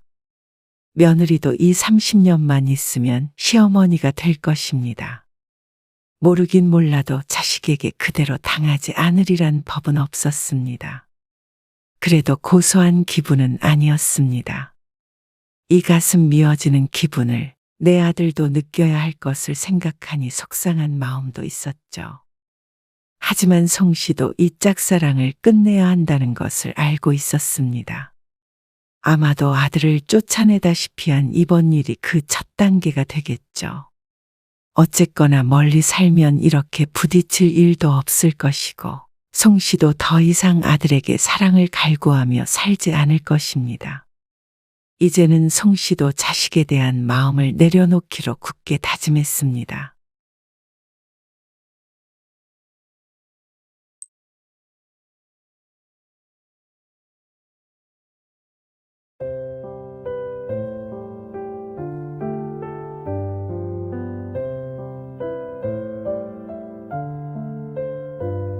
아니, 너희 제정신이니? 이거 나중에 커도 진짜 조그만 강아지예요. 그게 중요하니? 컸을 때 큰지 안 큰지가 중요하냐고. 아무리 너희가 정신머리가 없어도 지금 너희가 그럴 때야. 개 키울 시간에 너희 애나 좀 돌봐. 이 철딱선이 없는 것들아. 아니, 엄마. 지난번부터 자꾸 저희 처지가 어쩌고 그런 때냐고 그러고요. 지금 문제 하나도 없이 잘 살고 있는데 왜 그러시는데요? 사업 망하면 강아지도 못 키워요? 당연한 소리를 하냐? 아니, 이렇게 살면은 집에 돈 나갈 일 없고 차도 있고 저랑 정연이 둘 다 직장 다니고 뭐가 문제예요? 남들보다 나은 거 아니에요? 너희 빚도 아직 많이 남았잖냐? 아, 요즘 빚 없는 사람이 어딨어요? 집 살 때도 다 빚져서 사잖아요.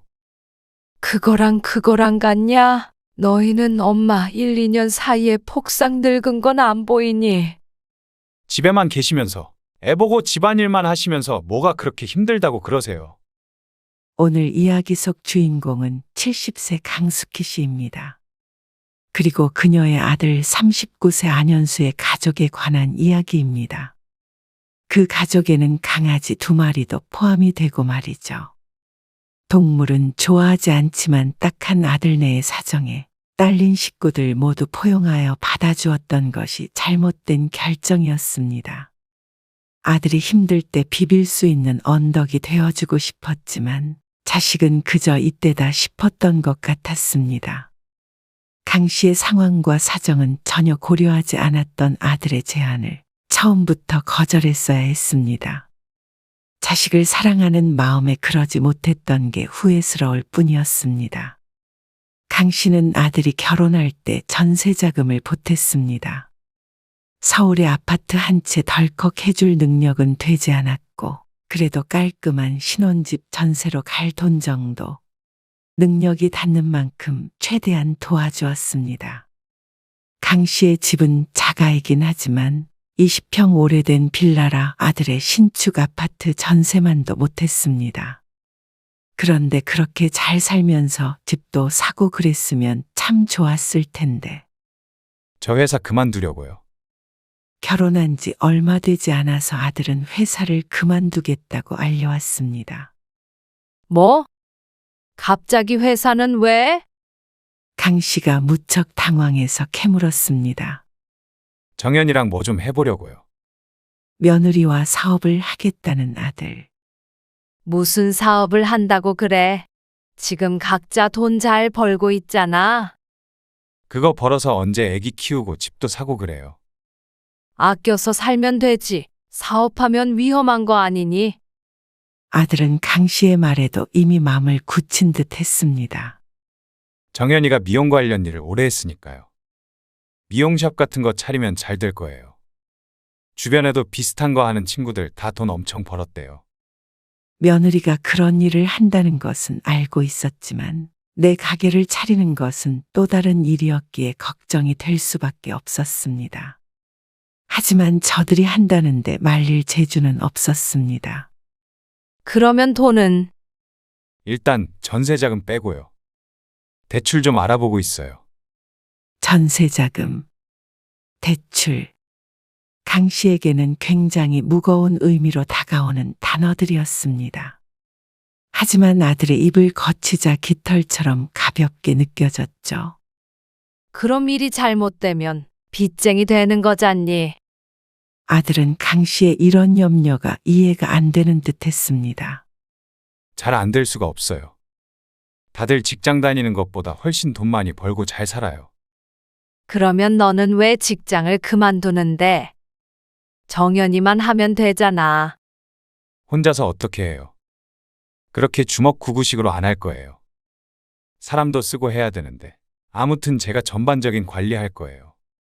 그리고 엄마, 정연이가 이런 일 전문가니까 걱정 마세요. 둘 중 하나라도 안정적인 일을 했으면 했지만 아들은 결국 강 씨의 의견을 받아들이지 않았습니다. 그렇게 아들은 직장을 그만뒀고 2층 상가에 150평짜리 가게를 차렸고 직원도 서너 명 두었다고 했습니다. 가게 세도 비싸고 인테리어도 돈을 많이 주고 했죠. 강 씨도 한두 번 가보았는데 삐까뻔쩍했습니다. 강 씨도 보고는 금방 아들이 부자가 될 것만 같았습니다. 그런데 그렇게 차린 지 반년이나 지났을까? 강 씨는 아들에게서 사업 운영이 어렵다는 이야기를 듣게 되었습니다. 시작한 지 얼마나 되었길래 벌써 어려울까 싶었는데 그 규모와 들인 돈을 생각하면 손님이 어지간히 있어서는 감당이 안 되긴 할 것 같았죠. 그리고 또 얼마 뒤에는 월세도 겨우 낸다고 했고 또 얼마 뒤에는 아들이 다시 회사에 다니기 시작했습니다. 가게 월세라도 벌어야 한다며 말이죠. 현수야, 좀 잘 될 가능성이 있니? 모르겠어요. 지금 구멍난 독에 물만 붓고 있는 것 같아요. 강 씨도 착잡했습니다. 그러면 차라리 빨리 접는 게 낫지 않을까? 들인 돈이 얼만데요. 지금 접으면 손해가 이만저만이 아니에요. 너 월급 받아서 월세 낸다며. 그러면 나머지는? 직원들 월급도 주고 대출 이자도 갚고 또 너희도 생활을 해야 할 것 아니야. 그러자 아들은 무척 괴로워했습니다. 직원들은 진작에 잘났어요. 손님이 있어야 직원이 소용이 있죠. 아들은 고민이 많은 듯 했습니다. 며느리에게 들어보니 최근에는 술도 자주 마시는 것 같았습니다. 정연아, 네 계좌로 방금 전에 200만 원 보냈다. 감사해요, 어머니. 그걸로 택도 없겠지만 그래도 숨통 좀 트이면 다행이지. 그래서 강 씨도 큰 돈은 아니지만 생활비에 보태라고 며느리에게 가끔 돈을 보내주기도 했습니다. 그런데 며느리에게서 더 착잡한 이야기를 들었죠. 아니, 축복해야 할 일이었지만 축하만 할 수는 없는 일이었습니다. 저희 아이가 생겼어요. 어머나, 축하한다. 잘했다. 기쁜 한편 근심스럽기도 했습니다. 안 그래도 힘든 상황에 아기까지 들어섰으니 고생길이 훤해 보였습니다. 그리고 얼마 뒤에 아들이 가게를 접었다는 소식을 전해왔습니다. 권리금도 날리고 인테리어 비용도 날리고 1년 계약 기간이 끝나서 보증금만 돌려받고 나와버렸다고 했죠. 그리고 며느리는 출산을 했고 강 씨는 왔다 갔다 하며 아기도 봐주고 음식도 해다 주며 나름대로 아들을 도와주면서 지냈습니다. 그리고 손자가 태어난 지 8개월쯤 되었을 때 어느 날 아들에게서 전화가 왔습니다. 이 연락 한 통으로 강 씨의 남은 인생이 바뀌었다고 봐도 무방했습니다. 이날을 두고두고 후회하게 되었죠. 엄마, 상의 드릴 게 있어서요. 조심스럽게 꺼낸 말에 강 씨의 심장이 덜컥 내려앉았습니다. 무언가 안 좋은 이야기가 나올까봐 두려웠죠. 저희 엄마 집에 들어가서 좀 살까 봐요. 두려움이 현실이 됐습니다. 우리 집에? 애엄마도 지금 애 보느라고 일하기도 힘들고요. 빚 갚고 월세 내기 너무 부담스러워요. 저희 식구 다 같이 엄마 집에 들어가서 살면 월세도 안 나가고 생활비도 아끼니까 금방 빚도 갚고 할 수 있을 것 같아서요. 강 씨도 아들이 무슨 이유로 그런 이야기를 한 줄은 알았지만 선뜻 그러자 할 수가 없었습니다. 강 씨가 사는 20평 빌라는 방이 3개이지만 하나는 창고로 쓸 정도로 작았고 화장실도 1개였습니다. 이곳에 아들네 세 식구가 들어온다면 무척 비좁겠죠. 그리고 아들의 말을 들어보니 며느리가 일을 하러 나가면 손자는 전적으로 자신이 돌봐야 될 듯 했습니다. 그러면 강 씨는 꼼짝없이 하루 종일 집에 있게 되고 아무것도 못하고 손발이 묶이게 되겠죠. 그리고 집안일 등의 모든 뒷바라지를 자신이 하게 될 듯 했습니다. 화장실도 하나밖에 없고 너희 들어와서 살면 정말 불편할 거야. 너네 살던 집보다 훨씬 작잖아. 그래도 어쩔 수 없죠. 차라리 내가 왔다 갔다 하면서 애도 봐주고 할게. 곧 어린이집 보내면 되잖아. 강 씨도 함께 사는 삶이 어떨지 짐작이 가지 않았습니다. 다만 주변 아는 사람들을 보면 끝이 좋지 못한 경우도 종종 있었으니 되도록이면 따로 살면서 도와주고 싶었습니다. 저희 사는 집 보증금이라도 빼서 빚도 좀 갚고 하고 싶어요. 요즘 이자가 너무 비싸서 이것 때문에 아주 죽을 맛이에요. 하지만 아들의 생활비 부담이 줄어드는 만큼 강 씨의 부담은 늘어나겠죠. 그 집 보증금을 빼가지고 조금 작은 데로 옮기면 어때? 지금 투룸에 사는데 그러면 애 데리고 원룸으로 갈 수는 없잖아요. 그것도 그랬습니다. 강 씨도 그저 혼자 먹고 살 만한 거지 아들네까지 건사할 여력이 되지는 않았지만 상황이 이런데 어떻게 그냥 내버려 둘 수 있을까요? 머릿속에서는 치열한 고민이 되었지만 그래도 결국엔 아들의 뜻대로 될 것임을 짐작했습니다. 그럼 너희 셋이 우리 집에 들어와서 산다고. 아, 아니요. 초코랑 밀크도요. 뭐? 강아지들도 말이야. 강 씨가 화들짝 놀랐습니다.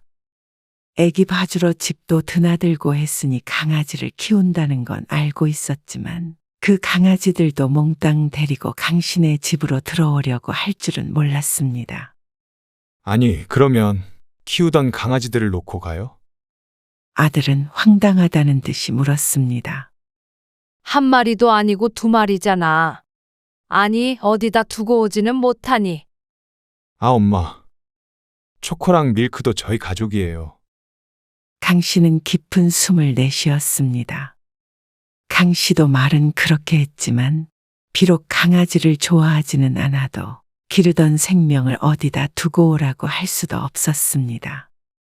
그렇지만 아들도 아들이었습니다.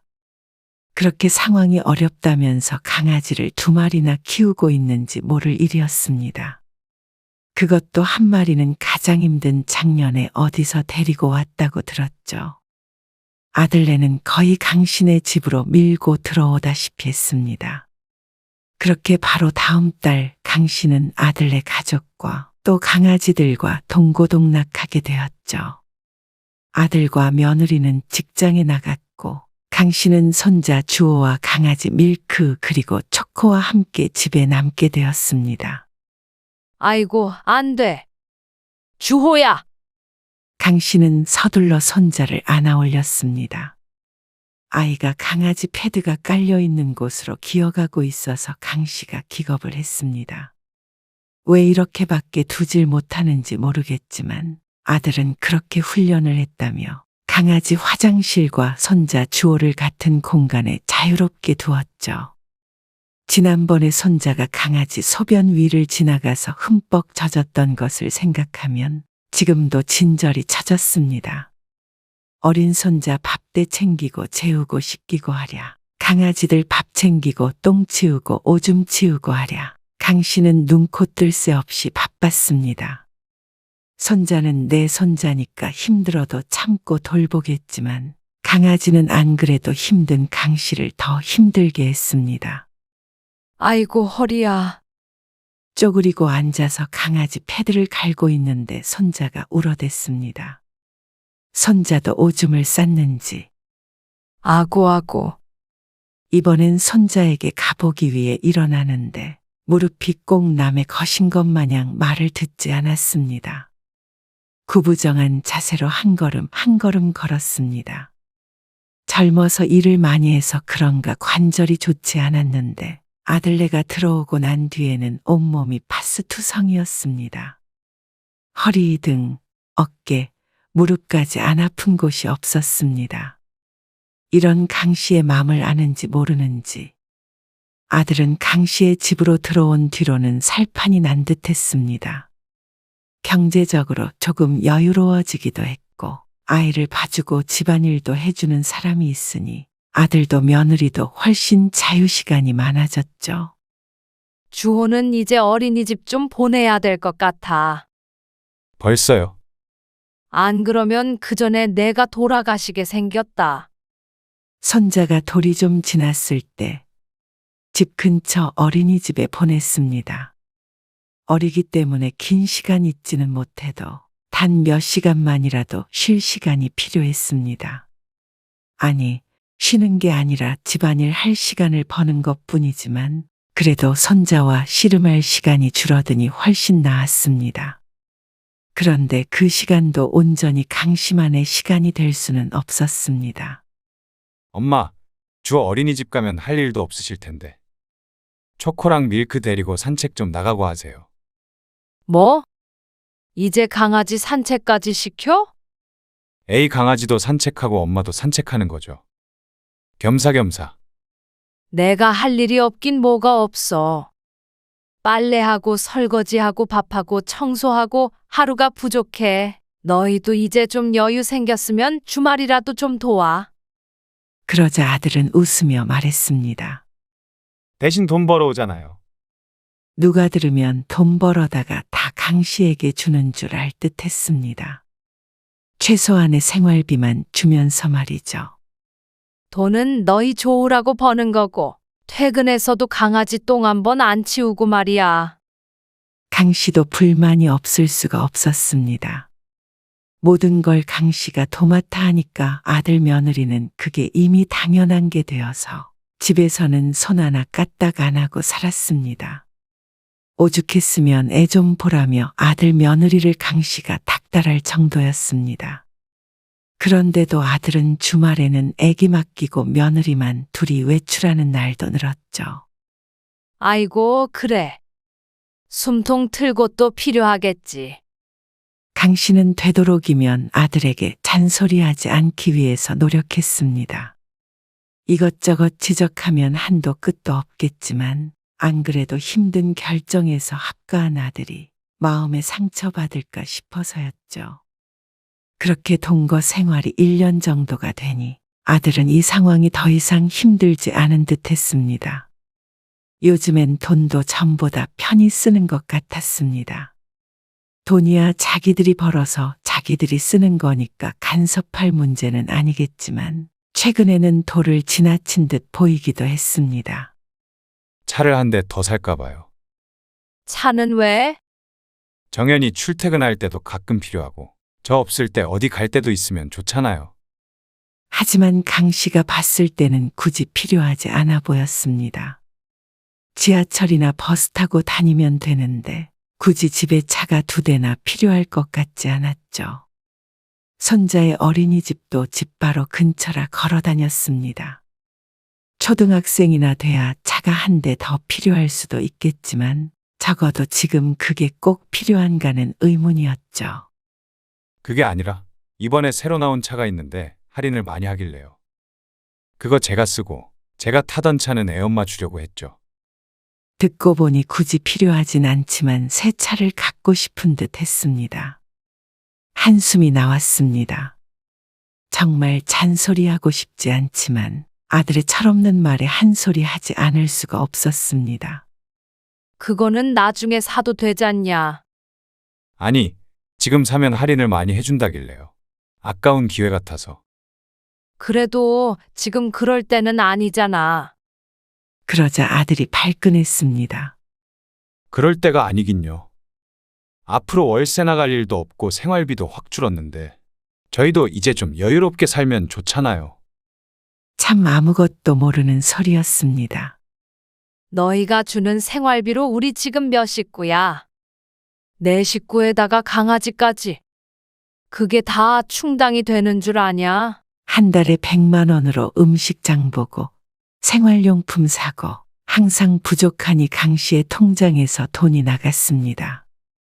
혼자 살 때보다도 훨씬 지출이 커졌지만 아들네한테 돈 더 달란 소리는 한 번도 해본 적이 없었습니다. 그래야 얼른 다시 일어설 수 있지 않을까 해서 말이죠. 그러니까 정말 생활비가 한 달에 100만 원만 드는 줄 아는지 여유를 부리자는 말에 답답했습니다. 아들에게 그 얘기를 하자 아들은 마지못해 수긍했습니다. 아, 알았어요. 안 바꿔요. 하지만 무척 아쉬운 눈치였습니다. 힘들었던 시절이 10년이나 된 것도 아니고 불과 1년 전 일인데 아들은 벌써 잊은 듯 했습니다. 하지만 20평 빌라에 이렇게 북적거리면서 살면서 이미 살림이 폈다고 생각하는 아들은 강 씨의 노력은 전혀 알지 못하는 듯 행동했습니다. 강 씨의 집에서 잠시 산다는 생각을 하는 것이 아니라 어느새 이 집은 아들네 집이 되어 있었고 강 씨라는 몸종도 덤으로 하나 얻은 듯 했습니다. 엄마, 옷걸이 더 없어요? 왜? 부족하니? 옷장을 보니 무슨 옷이 그렇게 많은지 옷걸이가 부족해서 옷장 바닥에 옷들이 쌓여 있었습니다. 집에 들어올 당시엔 단촐했던 짐이 어느새 대식구 짐처럼 늘어 있었습니다. 아니 무슨 옷이 이렇게 많아? 다 입는 거예요. 아, 옷걸이 좀 내일 사러 갔다 와야겠다. 한 50개 정도. 강 씨는 고개를 절레절레 저었습니다. 그리고 다음 날 아들이 출근하고 어린 손자가 어린이집에 갔을 때 강 씨가 집 밖을 나섰습니다. 그리고는 빌라 입구에 있는 분리수거장으로 향했습니다. 혹시나 하는 마음에 이리저리 둘러보니 반가운 것들이 보였죠. 아이고 있네. 강 씨가 분리수거장에 쌓여있는 옷걸이 뭉치를 들며 말했습니다.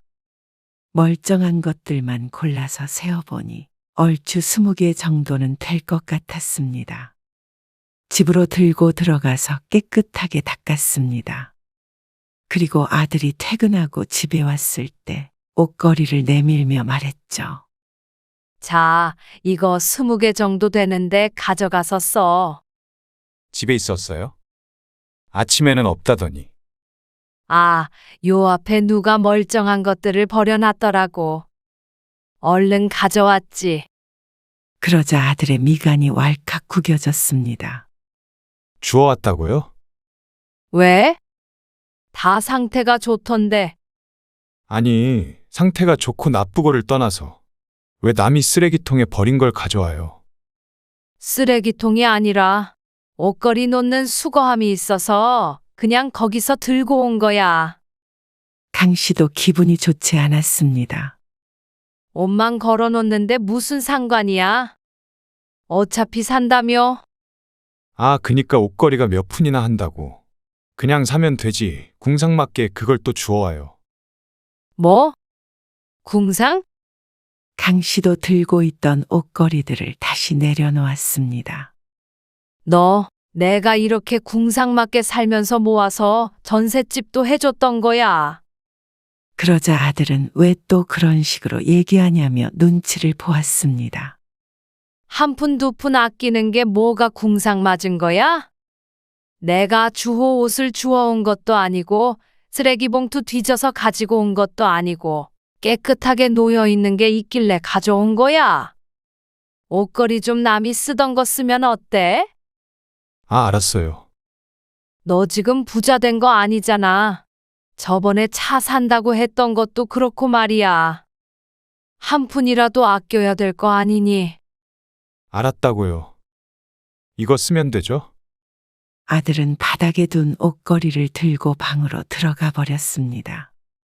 강 씨는 손자가 놀다가 넘어졌는지 우당탕 소리가 나는 바람에 얼른 거실로 달려갔습니다. 손자를 일으켜 세우며 강 씨는 한숨을 내쉬었습니다. 그러는 동안 아들은 방에서 나와 보질 않았습니다. 밥을 차리러 다시 부엌으로 들어가면서도 이게 무슨 삶인가 생각에 잠겼습니다.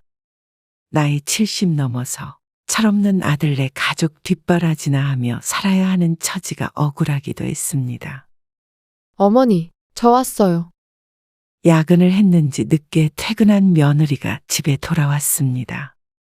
잔뜩 지친 모습을 보니 또 마음을 다잡게 되는 강 씨. 그래, 고생했다. 네, 주호는 별일 없었어요? 별일 없지. 밥 먹자. 얼른 씻고 나와라. 안방으로 들어가는 어깨가 축 처진 며느리를 보고는 강 씨가 혼자 중얼거렸습니다.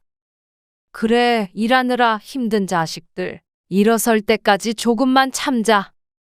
그런데 그런 강 씨를 비웃듯 얼마 뒤에 아들과 며느리가 기가 막힌 짓을 하고 말았습니다. 여태 참고 살던 강 씨가 드디어 폭발하게 된 순간이었습니다. 오랜만에 주말에 외출했던 강 씨. 아들 며느리에게 자신도 쉬는 시간 좀 달라며 오전에 집 밖을 나섰습니다. 친구도 만나서 수다도 떨고 하니 어느새 오후가 돼 있었죠. 그래도 잠깐 나왔다고 기분 전환이 됐습니다. 집으로 돌아온 강 씨가 신발을 벗고 한 발짝 내딛었는데 무언가 물컹한 것이 발에 밟혔습니다. 애구머니나? 이게 뭐야? 발을 떼보니 개똥이 뭉개져 있었습니다. 초코인지 밀크인지 모르겠지만 의아했습니다. 패드 근처에다가 실수할 때는 있지만 이렇게 현관 앞에 싼 적은 한 번도 없으니 말이죠. 강 씨가 양말을 벗고 절뚝거리며 거실로 들어갔습니다. 누가 여기 현관에다가 똥 쌌다. 그런데 그 순간 강 씨는 당황하고 말았습니다. 못 보던 강아지가 눈앞에서 돌아다니고 있었습니다. 어머나, 이게 뭐야? 강 씨가 소리치자 소파에 앉아있던 며느리가 일어나서 말했습니다. 아, 오늘 새로 데리고 왔어요. 뭐? 그제야 안방에서 주호를 안고 아들이 나왔습니다. 잘 놀다 오셨어요? 너 이게 뭐야? 새로 데리고 왔다고? 기가 막혔습니다. 이미 처치곤란 강아지가 2마리나 있는데 도대체 무슨 이유로 강아지를 또 데리고 온 것인지 모를 일이었습니다. 머리가 아파오는 듯해서 강 씨가 휘청거리며 머리를 짚었습니다. 아니, 너희 제정신이니? 이거 나중에 커도 진짜 조그만 강아지예요. 그게 중요하니? 컸을 때 큰지 안 큰지가 중요하냐고. 아무리 너희가 정신머리가 없어도 지금 너희가 그럴 때야? 개 키울 시간에 너희 애나 좀 돌봐. 이 철딱선이 없는 것들아. 아니, 엄마. 지난번부터 자꾸 저희 처지가 어쩌고 그런 때냐고 그러고요. 지금 문제 하나도 없이 잘 살고 있는데 왜 그러시는데요? 사업 망하면 강아지도 못 키워요? 사업 망하면 뭐 차도 못 사요? 당연한 소리를 하냐? 아니, 이렇게 살면은 집에 돈 나갈 일 없고 차도 있고 저랑 정연이 둘 다 직장 다니고요. 도대체 뭐가 문제예요? 남들보다 나은 거 아니에요? 너희 빚도 아직 많이 남았잖냐. 아, 요즘 빚 없는 사람이 어딨어요? 집 살 때도 다 빚져서 사잖아요. 그거랑 같냐? 너희는 엄마 1, 2년 사이에 폭삭 늙은 건 안 보이니? 그러자 아들이 이해가 안 된다는 듯 대꾸했습니다. 아니, 엄마는 집에만 계시면서 애 보고 집안일만 하는 게 뭐가 그렇게 힘들다고 그러세요. 뭐? 그게 그렇게 쉬우면 너희가 좀 해라? 내 나이가 지금 몇 살이니? 그래서 어떻게 하길 원하시는데요? 저 강아지 도로 데려다 놔라. 아, 생명을 그렇게 물건처럼 반품하라는 거예요? 정말 머리가 띵했습니다. 그건 너 알아서 하고 나는 그 강아지들하고 이제 더 이상 못 살겠다. 오줌 한 번 안 치우는 애들이 무슨 또 강아지를 키운다고 데리고 와? 그러자 아들이 잠시 침묵하더니 말했습니다. 그럼 차라리 저희가 엄마 방을 하나 얻어드릴게요. 저희가 식구도 많고 그러니까 나가서 살 수는 없잖아요. 저희가 그렇게 못마땅하고 강아지랑 못 사신다면 따로 사는 수밖에 없잖아요. 기가 막히다 못해 코가 막혔습니다. 강 씨는 자신이 무슨 말을 들었는지 귀를 후벼보고 싶었습니다. 하다 못해서 이제는 집주인을 쫓아내려는 아들을 더 이상 참고 넘길 수가 없었습니다. 너 말 한 번 잘했다. 우리는 이렇게 같이 살 수가 없는 것 같네. 네 말대로 방 얻어서 나가라. 네?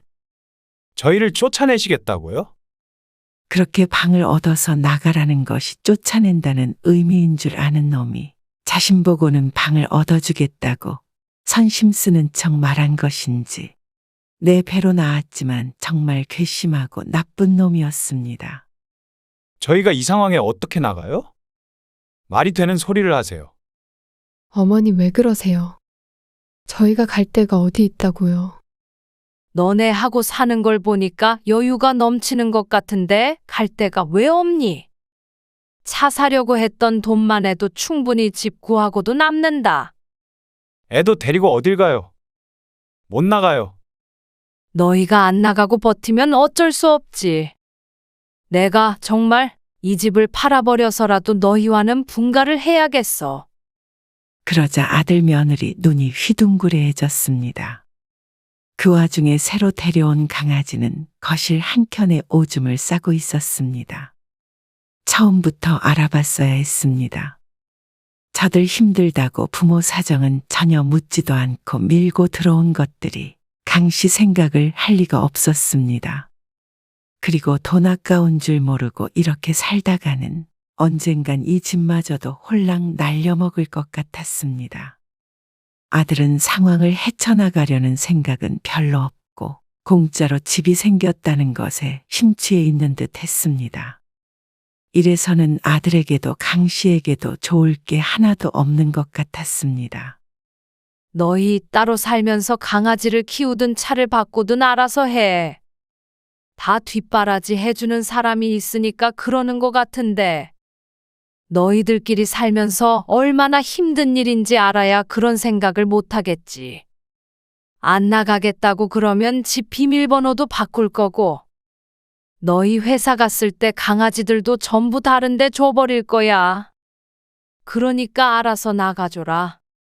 아들네는 강 씨가 진심이 아닌 것이라고 생각했는지 한동안은 안 나가고 버텼습니다.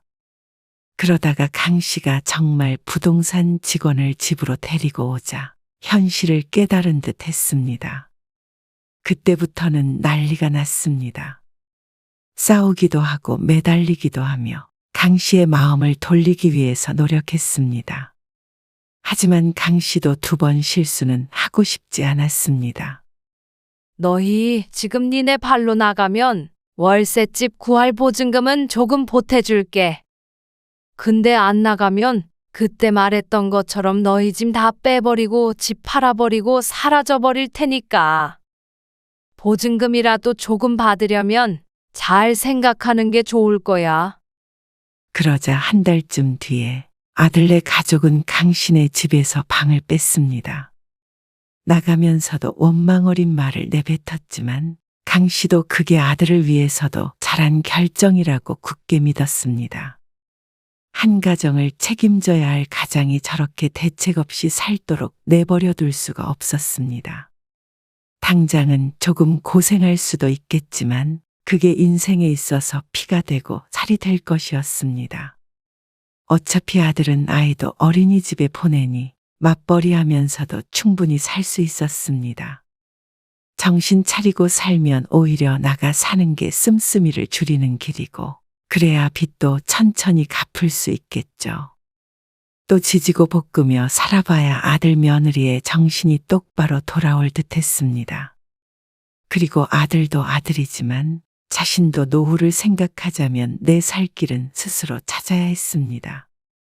아들이 나간 집이 30-40평 아파트처럼 넓게 느껴졌습니다.